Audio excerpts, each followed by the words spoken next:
Fala galera, estamos seguindo aí na nossa série de estudos em cima da Carta de Gálatas e esse é o segundo vídeo que nós vamos estar dando continuidade aí a esse assunto que nós estamos conversando, que tem a ver com legalismo, tem a ver com liberdade, tem a ver com realmente reconhecimento da graça do Senhor, e isso vai, creio eu, vai fazer muita diferença na nossa vida. Bom, no último vídeo a gente foi no capítulo 1 até o verso 10, e hoje tudo que eu vou conversar aqui com vocês está do verso 10 até o verso 24. Eu vou ler alguns versículos de forma pontual para ficar um pouco mais dinâmico, e com isso a gente vai entender um pouco da mensagem que está se passando aqui, e eu vou conversar um pouco sobre experiências que eu tive com esse texto, lendo alguns estudos, algumas coisas que foram de encontro à minha vida e realmente me tocaram de verdade. Bom, Paulo aqui, muitos estudos falam que até o capítulo 2, até o final do capítulo 2, Paulo está dando a sua autobiografia. Ou seja, Paulo, nos dois primeiros capítulos da Carta de Gálatas, está falando de si. Está falando a respeito de como ele recebeu o Evangelho, de como ele era antes de receber esse Evangelho, e por conta dessa realidade, de quem ele era e de como ele recebeu o Evangelho, isso lhe dava autoridade para poder escrever aquilo que ele estava escrevendo e defender aquilo que ele estava querendo defender ali diante dos Gálatas. Lembrando rapidamente, Paulo aqui nessa carta está fazendo uma advertência aos Gálatas, porque eles estavam abandonando o evangelho que era baseado somente em Cristo Jesus. Estavam sendo influenciados por cristãos e judeus em que estavam pregando que a justificação e a nossa validação diante de Deus não era somente a fé em Jesus, mas era a fé em Jesus com algumas práticas da lei. E Paulo aqui, então, para conseguir começar a combater isso, ele precisa antes falar de si. Mas ele fala de si não como uma forma de se vangloriar, mas pelo contrário, de demonstrar que tudo o que ele recebeu foi por conta da graça do Senhor. E por conta disso ele não poderia se basear em práticas da lei para poder justificar a sua vida e o seu ministério em Cristo Jesus. Bom, vou ler o verso 10, que diz assim, ó: acaso busco eu agora a aprovação dos homens ou a de Deus? Ou estou tentando agradar a homens? Se eu ainda estivesse procurando agradar a homens, não seria servo de Cristo. Muitas vezes a gente olha para esse versículo e acha que Paulo não está agradando os homens aqui por conta das falas dele, do discurso dele. Só que, na verdade, a gente vai ver que dentro desse contexto, Paulo está falando de si, das suas credenciais, da sua história. Paulo está falando que ele abriu mão da estima dos homens, porque ele já tinha essa estima, ele já tinha esse reconhecimento, ele já tinha essa boa imagem, porque todos conheciam quem era Paulo. A gente vai ver no verso 14 que é o seguinte: no judaísmo eu superava a maioria dos judeus da minha idade e era extremamente zeloso das tradições dos meus antepassados. Ou seja, as pessoas que estavam à volta de Paulo já se agradavam dele, os judeus já se agradavam dele. Então ele fala: vocês acham que se eu procurasse manter essa minha boa imagem, manter esse bom reconhecimento, eu conseguiria ser servo de Cristo? Pelo contrário, eu precisei abrir mão disso tudo. Eu precisei desagradar, eu precisei fazer com que as pessoas reconhecessem que eu não estou usando disso que eu fui no passado para agora ser um servo de Cristo.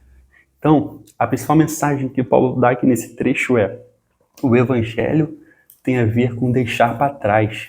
O Evangelho tem a ver com a gente olhar para as nossas experiências, olhar para as nossas habilidades, olhar para as nossas condições humanas, que nossos privilégios até humanos, entender que a gente chega diante de Deus e a gente só vai ser um servo útil diante de Deus se a gente colocar isso para trás. Não tem jeito. Porque vocês imaginam Paulo com a história dele, e Paulo usasse da história dele para validar agora o seu cristianismo. Ele não conseguiria, porque ele seria um judeu como esse que ele está combatendo em Gálatas, que era baseado nas práticas da lei. E como você acha que Paulo, como o verso 13 fala: vocês ouviram falar do meu procedimento no judaísmo, como eu perseguia com violência a igreja.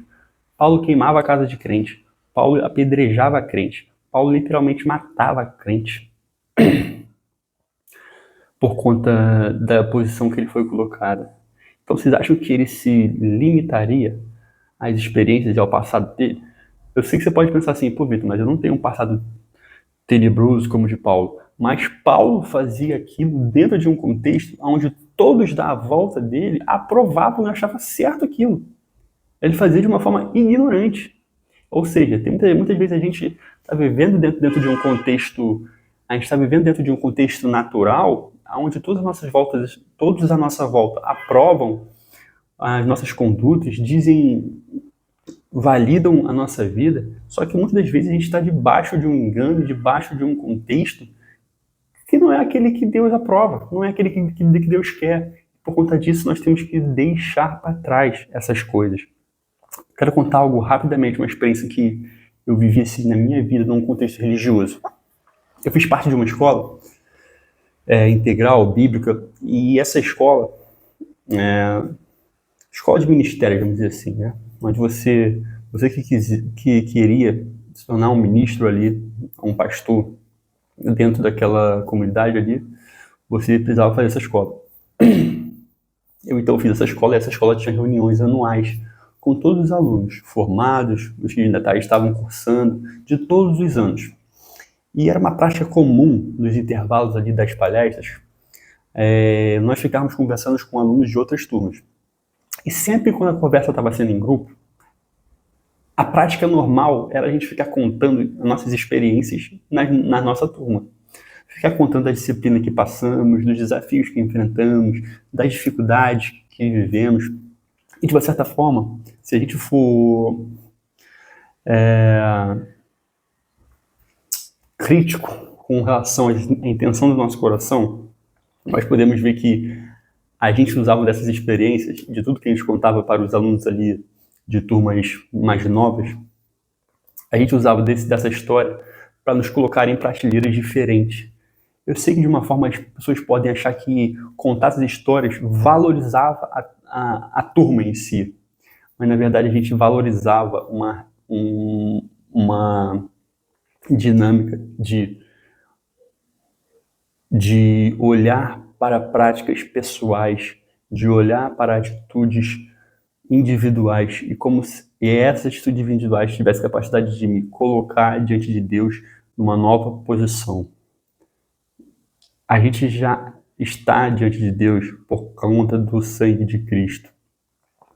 A gente já está num novo lugar por conta da graça dele. Como que eu posso usar de histórias do passado que eu conquistei por conta da graça dele como agora uma moeda de troca para eu conseguir algo novo ou algum tipo de diferenciação dele? É como se fosse aquela dinâmica em que o pai dá um dinheiro para o filho comprar um presente do Dia dos Pais e a criança com o dinheiro retorna e dá um presente pro seu pai. Como a gente agora pode querer ganhar um tipo de crédito por algo que a gente dá para Deus, se tudo que nós temos é através da graça dele? Paulo aqui está falando, o evangelho é deixar para trás. O evangelho que eu recebi não tem a ver comigo, mas tem a ver com que eu recebi da parte do Senhor e não de homens. E isso que eu recebi da parte dele, como podemos ver no versículo 15. Mas Deus me separou desde o ventre materno e me chamou por sua graça, quando lhe agradou. Tudo é através da graça.